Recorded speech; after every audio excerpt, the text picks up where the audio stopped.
zai ba biya ba saboda wannan dalili. To a wannan gaba ba za mu iya ranta musu ba tunda kudin su ya zo tura musu za mu gaba daya kuma ba a ba mu dama na mu cire rancen da muka yi musu ba.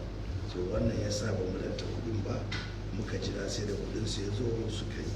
Amma na ji koke-koke da yawa kuma zan ɗauki wannan magana kai gaba domin mu ga yiwuwar yadda za a ba mu dama mu ci gaba da ranta musu wannan kuɗi su masu biya ran 25 ga wata in ya so an ba su kuɗinsu su mai da mana namu. Excellency, idan na fahimce ka wannan ya nuna kenan kusan masa ida jihohi suka samu in aka ce a daina wannan asusun haɗin gwiwar, amma me yasa to wasu takwarorin ku gwamnoni suke kukan cewar ba sa so a raba wannan asusu? To yanzu dai kamar yadda ka gani dai mu a jiga mun yi kowa an bashi kudinsa kuma ba wanda ya fito ya ce ya samu kudi na fiye da yadda yake samu da ko kuma sai ma dan na kasu da aka samu saboda akwai abubuwan da muke tare musu mu daga jiha din wanda yake hakkin su ne yanzu su za su ya danganta da kowace jiha. Kamar mu nan jiga daman abin da ake yi in aka cire albashi aka cire kudaden da suke na dole wacce doka ta bari kamar na sarakuna da sauransu kudaden su ake biyan su gaba ɗaya ba ta barke musu koko ba. To wannan ya sa a jigawa babu wani gagarumin bambanci na kudin da shi lokacin gama za ta samu, sai dai kuma lokaci da na biyan albashi da sauran wasu aikace-aikacen dole sai sun jira wannan kudin ya shigo musu su yi, wanda a da mu muke ranta a yi wannan ayyukan cikin lokaci. Farkin da game da rancen da kake magana muna da akwai ƙananan hukumomi 27 a jihar Jigawa. Guda nawa ne yanzu kai musu ciko kuma nawa ne suke ba su da matsala? To a wannan watan da wayanda muka yi wa ciko kamar local government da ya ce ta Hadeja ita kawa ciko kamar na miliyan 40, sauran local government din da mun dan ciccika musu kudi kaɗan ba dan suna da rashi ba domin su kai akalla bayan sun biya komai su samu miliyan 5 da za su rike su tafi da local government din su kuma wayannan local government sun za su kai kusan guda 10 wanda a da a wancan tsarin kowace local government muna tabbatarwa ta sami bata sami kudi kasa da miliyan 15 ba, miliyan 5 na aikace-aikace, miliyan 10 kuma na hawa mutane da aikace-aikace wanda daga state government muke da kokari mu taimaka. A shekarun baya wasu daga cikin gwamnoni ko jihohi sun fuskanci matsala irin wannan kuma shugaba Buhari ya ba su abin da kuka kira bail out.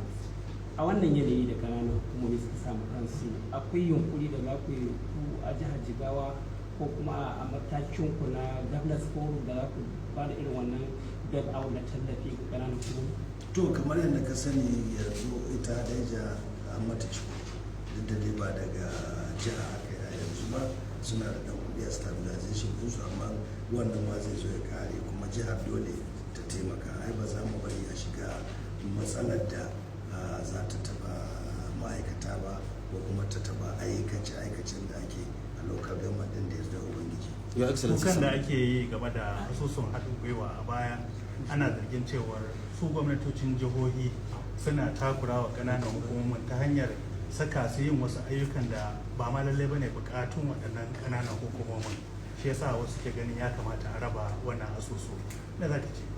To ai wannan ba shi ne hujja ba. Yanzu ba chairman din da za a gwamna zai kira ya ce mara kai wancan aikin ko yanzu an tura ma kudin ya ce ba zai ba, wannan ba shi ne hujjar ba. Hujjar da ake zargi a da shi ne cewa kamar gwamnonin su suke ɗauke kudaden local government din suna aikace-aikacen da suka ga dama da su, wanda kuma mu a Jigawa yanzu dai kowa ya ga gaskiya ta nuna cewa babu mai taɓa kudin local government tun da har zuwa ana kukan ya za ya taimaka. Excellency, wasu ko a Jigawa kenan amma kayan da kenan wasu gwamnonin suna ɗaukar kudaden? To ba zan iya sani ba tun da ne jiha ta da sani kuma abin da ake a jiha ta da sani, su wayanda suka kawo wannan dokar suka ce ana taba kudin su suka san jihohin da suke taba. Your Excellency sir, To alhamdulillah, kamar yadda aka gani mun je mun haɗu da taro ne aka yi na tattalin arziki na Afirka da 'yan kasuwanni da yawa. Mun je mun yi biye-biye kuma mun yi maganganu da masana'o'i da yawa na yadda za a shigo Najeriya, musamman kuma zai yi a shigo Jigawa a kafa masana'antu saboda su kara mana dogaro da kai kuma mu rage shigo da kayan da aka sarrafa daga kasar waje. Excellency, a ɗan tsakanin nan wani abu ya faru na batun wato kafa rigaje domin wato gudanar da makiyaya ne wakon yawace da ake tare da shigar da ma wasu da suke da sha'awa, amma kuma lokaci ɗaya aka ce gwamnatin tarayya ta janye, kuma rahotanni na nuna cewa da ku aka yi zama kafin nan, ko za a gaya mana me ya faru har aka yi ga dakatar da wannan shiri?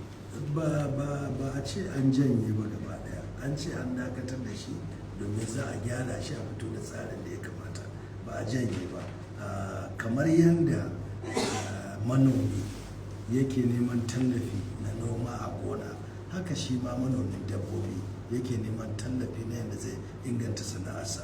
Duka 'yan Najeriya ne, da Fulani da masu gona, duka 'yan Najeriya ne, duka kuma akwai hakkin gwamnati na a taimaki kowanne daga cikinsu domin ya inganta sana'arsa kuma ta inganta yadda za ta amfane shi, ta amfani jihar Najeriya. Wasu jihohi irin su Gombe sun nuna su a shirye suke su ci gaba da wannan tsarin. Menene matsayin jihar Jigawa? To kamar yadda ka ga jihar Jigawa mu ko can da mu ai ba mu da matsala da yawa.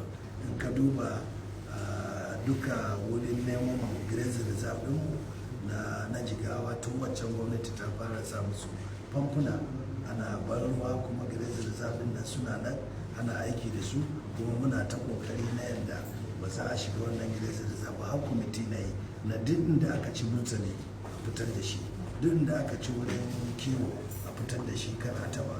So mun yi nisa da wannan na yadda za a kula da fulani. Daga ƙarshe zuwa yaushe kenan ake sa ran dawo da wannan shiri na riga, tunda an ce an ɗan dakatar ne a gyara? To wannan abin an mai da shi kwamitin da shugaban kasa yake shugabanta na food security, kuma su za su duba su ga tsare-tsaren da za a fito da shi kuma da za a ci gaba da shi. Kuma jihohi da suka yi da niyyar yi ai tuni ma sun yi nisa, kamar Niger yana nan ya yi nisa, ya balle daji, ya kai abinci, ya yi asibiti, ya yi komai inda fulani za su shiga ciki. Jihohi da yawa sun yi nisa da wannan lamari. Muna godiya ya sana. Your Excellency sa zan dawo kaɗan maganar ƙananan hukumar nan. Duk maganar da ake ana magana da za a biya albashin ma'aikata ne.